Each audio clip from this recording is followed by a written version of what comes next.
கோலி talk Kollywood news. கடனை அடைக்க call sheet கொடுத்த விஷால் தயாரிப்பாளரான அப்புறம் படு பிஸி ஆயிட்டாரு விஷால். படத்துல நடிக்கிறதோட நின்னுடாம டப்பிங், சென்சார், படத்தோட ப்ரமோஷன் வேலைன்னு சகல வேலைகளையும் ஈடுபட்டு இருக்காரு. சுந்தர்சி இயக்கத்துல விஷால் நடிச்ச ஆம்பளை படம் பொங்கலை முன்னிட்டு உலகம் எங்கும் வரும் 15ஆம் தேதி திரைக்கு வருது. அதனால ஆம்பளை படத்தோட ரிலீஸ் பணியில படு பிஸியா இயங்கிட்டு இருக்காரு விஷால். ஏற்கனவே அவர் தயாரிச்ச பூஜை படத்தை வேந்தர் மூவிஸ் நிறுவனத்துக்கிட்ட வித்துட்டாரு. அதனால பூஜை படம் வெற்றிகரமா ஓடியும் விஷாலுக்கு லாபம் கிடைக்கல. அதனால இந்த படத்தை வேந்தர் மூவிஸ் நிறுவனத்துக்கு கொடுக்கல, மதுரை அன்பு மூலம் தானே டீல் பண்ணிக்கிறதா சொல்லிட்டாராம் விஷால். பூஜை படத்தோட தமிழக விநியோக உரிமையை வாங்கின வேந்தர் மூவிஸ் நிறுவனத்துக்கு சில கோடிகள் நஷ்டம்.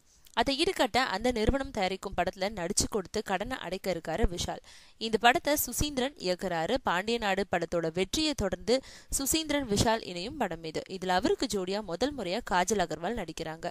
காஜலுக்கு 1.5 கோடி சம்பளம் கொடுக்கப்பட்டிருக்கு. ஜனவரி 13ஆம் தேதி முதல் சுசீந்திரன் இயக்கும் இந்த படத்துக்காக விஷாலோட இணைஞ்சு நடிக்க இருக்காங்க காஜல். இந்த படத்தோட முதல் ஷெட்யூல் ஹைதராபாத்ல தொடங்குது. இப்போ ஹரிஷ் கல்யாண், ஸ்ரீ சம்பிரதி, ஹரிஷ் உத்தமன் ஆகியோர் நடிக்கும் படம் ஒன்று இயக்கிட்டு இருக்காரு சுசீந்திரன். இந்த படத்தோட படப்பிடிப்பு வேலைகளை முடிச்சுட்டு ஜனவரி 13ஆம் தேதி முதல் விஷால் படத்தை இயக்க வராரு இவர்.